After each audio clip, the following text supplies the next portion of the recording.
स्वदेश विकास ट्रस्ट द्वारा legal clinic का किया गया शुभारंभ। राजदीप महाविद्यालय केलहट मीरजापुर में आयोजित कार्यक्रम को जिला जज एवं जिलाधिकारी ने किया संबोधित। मीरजापुर, रविवार को जनपद के चुनार विस क्षेत्रांतर्गत केलहट शिवशंकरी धाम में स्थित राजदीप महाविद्यालय में स्वदेश विकास ट्रस्ट लखनऊ के सहयोग से लीगल क्लिनिक का शुभारंभ कार्यक्रम के मुख्य अतिथि जिला जज माननीय श्री अरविंद कुमार मिश्रा एवं अति विशिष्ट अतिथि जिलाधिकारी श्री पवन कुमार गंगवार के कर कमलों से किया गया तथा साथ ही साथ संस्था स्वदेश विकास ट्रस्ट का वार्षिक उत्सव समारोह भी मनाया गया। कार्यक्रम की शुरुआत मुख्य अतिथि जनपद न्यायाधीश एवं अति विशिष्ट अतिथि जिलाधिकारी पवन कुमार गंगवार के द्वारा दीप प्रज्वलित करके किया गया।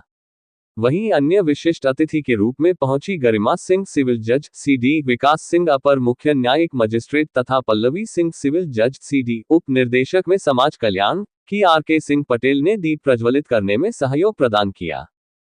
तत्पश्चात अतिथियों का स्वागत एवं संस्था का परिचय सचिव दीपा सिंह द्वारा किया गया। इस मौके पर दीपा सिंह ने बताया कि उनकी संस्था के द्वारा वर्तमान में 1600 से अधिक बच्चा को निःशुल्क शिक्षा उपलब्ध कराई जा रही है।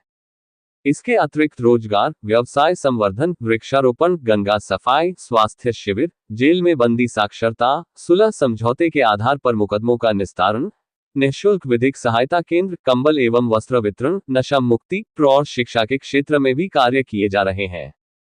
बालक बालिकाओं ने अपने रंगारंग कार्यक्रम प्रस्तुत किया जो अत्यंत ही मनमोहक एवं प्रशंसा के योग्य रहा। संस्था द्वारा आर्यभट्ट बाल ज्ञान केंद्र के प्रतिभाशाली उन बच्चों को पुरस्कृत किया गया जिन्हें 20 से 40 तक पहाड़ा याद है। क्षेत्र के अत्यंत प्रतिष्ठित समाज के विभिन्न क्षेत्रों में अपनी पहचान बनाने वाले लोगों को संस्था द्वारा मीरजापुर गौरव सम्मान से भी सम्मानित किया गया। इनमें प्रमुख लोग हैं।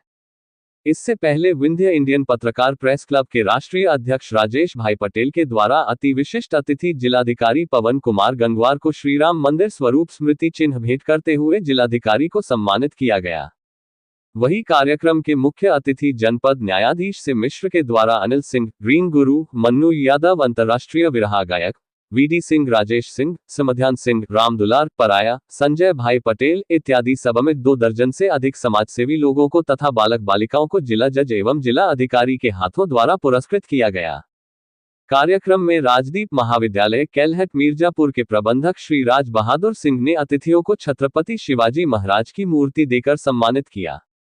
इस मौके पर मुख्य अतिथि एवं विशिष्ट अतिथि के अलावा आर.के. सिंह पटेल, उपनिदेशक समाज कल्याण विद्याचल मंडल व श्रीमती दीपा सिंह, सचिव स्वदेश विकास ट्रस्ट, मो आरिफ, अध्यक्ष Swadesh Vikas trust, Shri doctor Ritu Singh, Shri doctor S K. Singh, apex hospital एवं सम्मानित मिर्जापुर वासी व ग्राम प्रधानगण उपस्थित रहे। बाइट जिला जज माननीय श्री अरविंद कुमार मिश्रा। बाइट श्रीमती गरिमा सिंह, सिविल जज। बाइट जिलाधिकारी पवन कुमार गंगवार। स्वदेश विकास मंच जो है वो ट्रस्ट है जो कि मिर्जापुर जनपद में इतना पुनीत काम कर रहा है और ये गरीब बच्चों के लिए जो विद्यालय चला रहा है गांव-गांव में, और जिसकी जो सचिव हैं श्रीमती दीपा सिंह जी, वो हमारे एक न्यायिक अधिकारी की श्रीमती धर्मपत्नी है। और देखिए कैसे अपने जन्मभूमि के लिए, अपने जिले के लिए कैसे ये लोग काम कर रहे हैं। लगभग 2000 बच्चों को ये निःशुल्क शिक्षा दे रहे हैं। तो हमारा जो जिला विधिक सेवा प्राधिकरण है उसके तत्वाधान में मैंने सोचा कि इनका जो है वो विधिक शिक्षा के रूप में भी इनसे कुछ कार्य लिया जाए, क्योंकि इन लोगों का गांव में 50 गांव में करीब ये काम कर रहे हैं। तो हमने पिछली बार जैसे एक गाँव में जो देश का पहला गाँव था जिसमें हमने विधिक सेवा केंद्र खोला था, तो वैसे ही आज मैंने एक आपके ट्रस्ट के माध्यम से एक प्राइवेट मीडिएशन का एक शुरुआत की है, जो शायद देश का एक पहला होगा जो किसी ट्रस्ट के माध्यम से हम कर रहे हैं। हम एक प्रयोग कर रहे हैं। वो प्रयोग ये कर रहे हैं कि हम गांव में जो लोग हमारे यहाँ नहीं आ पाते हैं, उनके मामले वहां तक नहीं पहुंच पाते हैं, बहुत से गरीब लोग हैं जो कि हमारे तक नहीं पहुंच पाते हैं, वो इसी सामाजिक सहयोग से ऐसे ट्रस्ट के माध्यम से इनकी गुणवत्ता को हम देखेंगे और एक प्रयोग कर रहे हैं। अगर ये सक्सेसफुल रहा, ये सफल रहा, तो इसको हम आगे ले जाएंगे और हम माननीय उच्च न्यायालय से, माननीय सर्वोच्च न्यायालय से भी, या सालसा और जो नालसा है उसके तहत भी हम इसको ले जाएंगे और इस बात को रखेंगे कि इसकी क्या उपयोगिता है। अगर ये सक्सेसफुल हो गया तो हो सकता है ये पूरे देश में लागू। अभी जो हमने विधिक सेवा केंद्र खोला है गांव में। देखिए, राष्ट्रीय विधिक सेवा प्राधिकरण के निर्देश पे राज्य विधिक सेवा प्राधिकरण ने ये निर्देश दिया है कि हर तहसील में 5-5 गांवों में विधिक सेवा केंद्र खोले जाए। ये निर्देश के पहले हम यहाँ काम कर चुके थे, ये काम एक प्रयोग हो चुका था और उसको नालसा और सालसा के तरफ से एक तरीके से आगे बढ़ाया गया है। वैसे ही छोटे छोटे प्रयोग हैं जो हम लोग कर रहे हैं और उसका उद्देश्य है कि गरीब की अंतिम जो पादान पे जो जनता है उस तक न्याय को पहुंचाया जाए, उसकी समस्याओं को हल किया जाए। तो आज यहाँ आकर बहुत अच्छा लगा। मैं प्रदेश विकास मंच के सभी पदाधिकारीगण को बहुत बहुत बधाई दूंगा, साधुवाद दूंगा। यहाँ क्षेत्र की जनता को मैं बहुत बहुत बधाई दूंगा जो इस ट्रस्ट को आगे बढ़ाने में सहयोग दे रहे हैं और आप सभी लोग यहाँ आए तो ये तो बहुत अच्छी बात है। जी, जनपद वासियों के लिए आवश्यकता भी पैदा करती है। आपको कोई भी परेशानी है, आप मेरे तक आइए, आप विधिक सेवा जिला विधिक सेवा प्राधिकरण तक आइए, हम आपकी समस्याओं के लिए बैठे हुए हैं। हम इसीलिए राष्ट्रीय स्तर पे माननीय उच्चतम न्यायालय और माननीय उच्च न्यायालय ने हमें अधिकृत किया है कि हम जो लोग विधिक रूप से मतलब आर्थिक रूप से सक्षम नहीं है और हमारे तक अपने प्राइवेट रूप में नहीं आ सकते, वो मेरे पास आए, बिना खर्चे के, बिना एक भी पैसा खर्च किए उनके लिए हम काम कर रहे हैं, उनको हम विधिक सहायता प्रदान कर रहे हैं। तो आप आएंगे तब आपको पता चलेगा कि सरकार ने, माननीय उच्चतम न्यायालय ने, माननीय उच्च न्यायालय ने गरीब जनता के लिए कितनी बड़ी योजनाएं चला रखी हैं और उसका प्रचार प्रसार नहीं हो पा रहा है या लोग हमारे तक नहीं पहुंच पा रहे हैं। हम लीगल एड क्लिनिक के माध्यम से जनता के हर गांव में, इस देश के हर गांव का सपना है कि वहां पर हम उनके लिए अपने दरवाजे खोल रखे हैं। ये एक बहुत बड़ा आंदोलन है, एक बहुत बड़ा मुहिम चल रही है जो कि हम उसके शुरुआत कर रहे हैं। आगे देखिए, अगर ये सफल हुआ तो ऊपर के हमारे न्यायाधीशगण के रूप में आशीर्वाद प्राप्त होगा और उसको मान्यता मिलेगी जैसा कि अभी हुआ।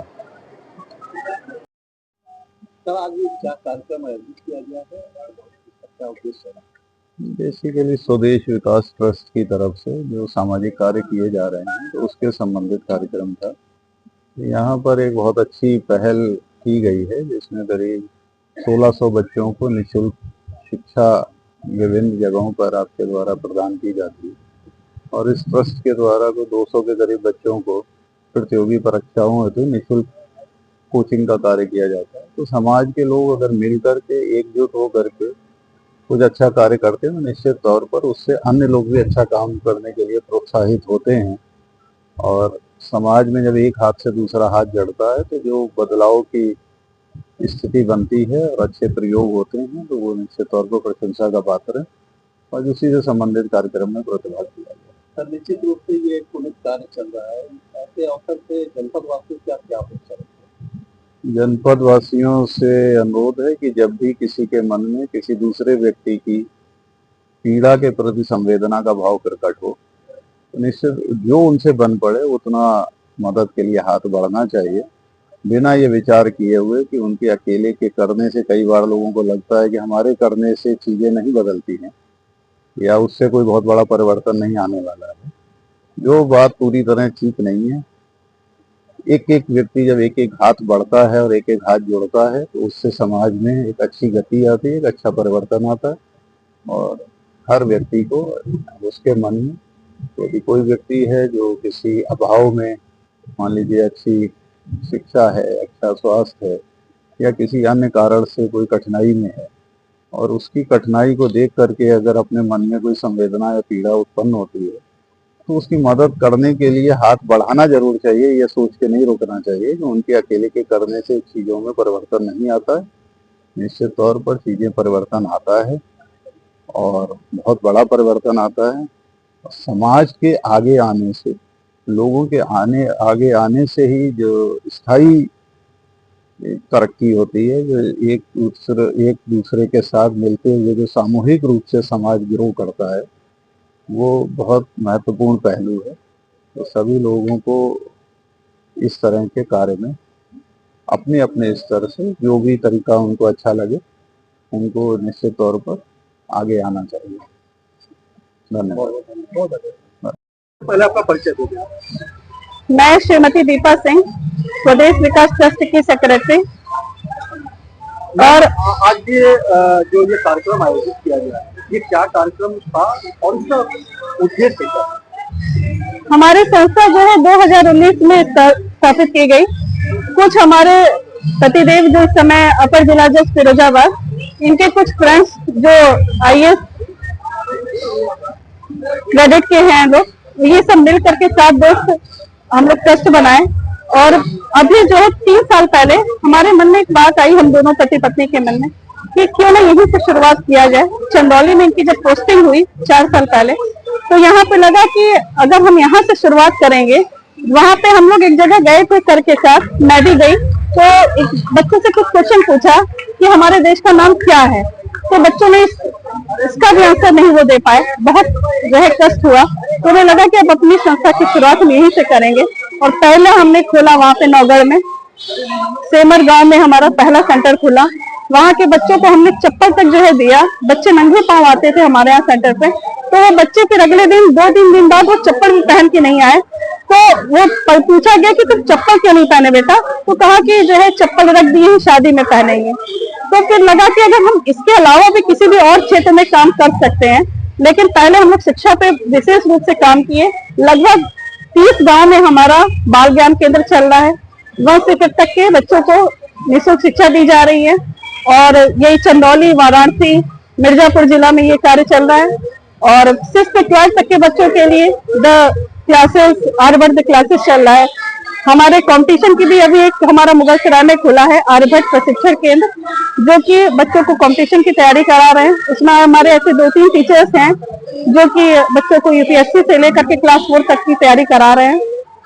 मैम, बहुत चुनौतीपूर्ण कार्य आप कर रही हैं। इस चुनौतीपूर्ण कार्य को करने में समाज का कितना योगदान आपको मिल पा रहा है? समाज का कहें तो भैया ऐसा नहीं है कि समाज चुप है। जब हम सामने आए तो हमें लगा कि वाकई सबके अंदर एक जज्बा भरा हुआ है, बस उसको निकालने की देरी है। जैसे ही हम लोग जो है किसी का भी हाथ मांगे, उन्होंने अपना हाथ पकड़ाया, तो हमारे पूरा समाज की सहायता मिली है। और आज तो हमारे इतने समाज सेवी इस प्रोग्राम में आए कि दिल खुश हो गया। लगा कि हाँ वाकई हमारा समाज जो है बहुत आगे बढ़ सकता है, हम लोग पीछे नहीं है। हम लोग जो है कलयुग की तरफ से सतयुग की तरफ जा रहे हैं। और जनमानस से क्या अपेक्षा है? जनमानस से बस यही अपेक्षा है कि भाई बच्चों को अपने आगे पढ़ाएं। अगर कुछ नहीं तो एक अच्छा इंसान बना सकते हैं। कुशल किसान भी एक अच्छा इंसान हो सकता है। Thank you.